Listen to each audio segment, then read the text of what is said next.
نیا سال اور ریزولوشنز وہی پرانے، کلین ایٹنگ، وزن کم کرنا ہے، بہتر فٹنس۔ ہر نیا سال شروع ہونے پر اپنی صحت کے حوالے سے اور اس طرح اپنی زندگیاں بہتر کرنے کے حوالے سے جو جوش اور جذبہ ہم میں جاگتا ہے وہ چند ہفتوں بعد کہاں غائب ہو جاتا ہے۔ کوئی تو وجہ ہے جو ہم اپنی گولز اچیو نہیں کر پاتے۔ یہ جانتے ہیں آج فٹنس ایکسپرٹ رائن گارسیا سے، تو چلیں میرے ساتھ۔ Hey Ryan, how are you? I'm good. How are you?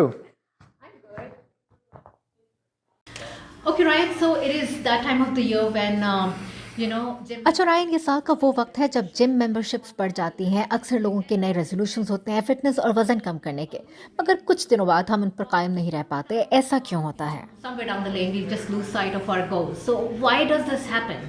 I think first and foremost is that people try to take on too much change. میرے خیال میں سب سے پہلے یہ بات ہے کہ لوگ بہت جلد بہت زیادہ تبدیلی کے خواہاں ہوتے ہیں، اور جب ہم ایک ساتھ بہت ساری چیزیں کرنا شروع کر دیتے ہیں یہ ذہنی اور جسمانی طور پر تھکا دیتا ہے، کیونکہ ان کے مقابلے میں زندگی کی دوسری ترجیحات بھی ہوتی ہیں۔ اس لیے اگر ہم جلد نتائج کے لیے ایک ہی وقت میں بہت کچھ کرنا شروع کر دیتے ہیں، ہم خود ان عادات اور تبدیلیوں کو اپنانے کا درست وقت نہیں دیتے اور ہم خود کو اس عمل میں شدید تھکا دیتے ہیں۔ اس طرح ہم یہ سب 2 ہفتے، مہینے یا شاید 3 مہینے تک تو کر لیتے ہیں، مگر پھر جیسے وقت آتا ہے جب دوسری ترجیحات اوپر آ جاتی ہیں ہم تھک چکے ہوتے ہیں اور ہم اس طرح آگے نہیں بڑھ پاتے جس طرح ہم نے ابتدا کی ہوتی ہے۔ We can't continue with the progress we were making to begin with. And I think diet comes along with it as well. میرا خیال ہے جیسے کہ آپ نے کہا ہم بہت جلدی بہت کچھ حاصل کرنا چاہتے ہیں تو اکثر ڈائٹ پر بھی زور ہوتا ہے اور پہلی کلہاڑی کاربس پر چلتی ہے۔ کیا کاربس واقعی ہمارے دشمن ہیں؟ کیونکہ مجھے تو بریانی بہت اچھی لگتی ہے۔ I love my biryani, which is rice. I would never tell someone that one particular میں کبھی کسی سے نہیں کہوں گا کہ کوئی مخصوص کھانے کی قسم جو وہ کھاتے ہیں وہ دشمن ہے۔ حقیقت میں آپ کی روزمرہ کی زندگی میں کوئی ایک خاص کھانا یا غذا کی قسم نہیں جو آپ کو وزن کم کرنے سے روک رہی ہو۔ اکثر اوقات بعض ایسے حالات ہوتے ہیں جو آپ کے وزن کی کمی کی راہ میں حائل ہوتے ہیں، جیسے کہ میٹابولزم میں مزاحمت، کچھ افراد کو ذیابطیس ہوتی ہے اور دیگر مسائل۔ تو ہم بہت سے کیسز میں دیکھتے ہیں کہ لوگوں کے وزن کم کرنے کی جدوجہد کسی ایک طرح کے کھانے سے وابستہ نہیں، اس لیے ہم کھانے کو بدنام نہیں کرتے۔ کھانا صحت مند اور غیر صحت مند نہیں ہوتا، یہ ایک اسپیکٹرم ہے جہاں اہم یہ ہے کہ مختلف غذائیں ہمارے لیے کتنی اچھی ثابت ہو سکتی ہیں۔ میرے خیال میں اگر ہم کھانے کو ایک مختلف نظر سے دیکھیں کہ یہ ہمارے جسم کو کتنی غذائیت دے سکتی ہے، بجائے اس کے کہ اس سے برا سمجھیں، تو ہمیں ان کی چابی کم ہوگی اور اپنی غذا سے بہتر نتائج حاصل کر سکیں گے۔ have better results with our nutrition. تو پھر ہمیں بتائیں کہ ہم دوڑیں یا ویٹ لفٹ کریں۔ خاص طور پر خواتین یہ سمجھتی ہیں کہ اگر انہوں نے ویٹس اٹھانے والی ورزشیں کی تو ان کے مسلز بڑے ہو جائیں گے، تو کیا فوائد اور نقصانات ہیں؟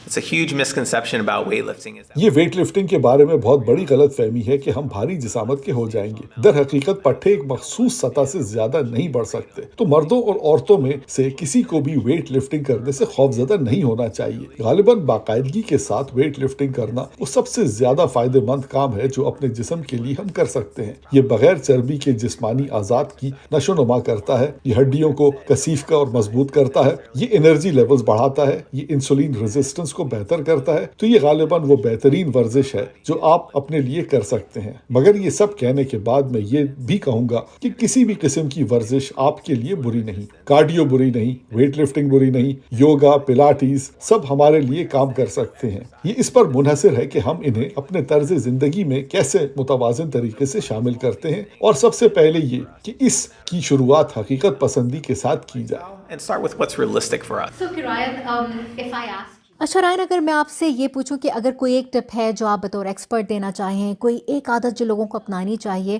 اور کوئی ایک ورزش جو وہ لوگ کر سکیں جو 2023 میں وزن کم کرنا چاہتے ہیں، تو وہ کیا ہوں گی؟ یہ دراصل 3 سوال ہیں۔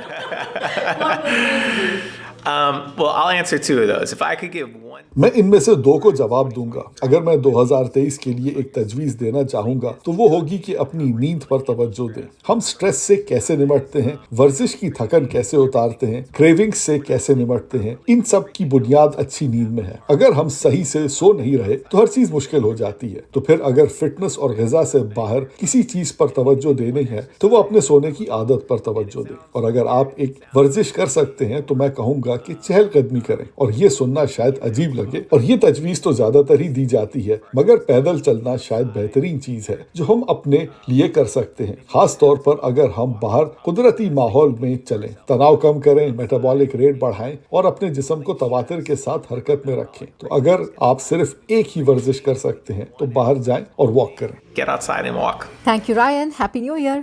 Absolutely. Happy New Year.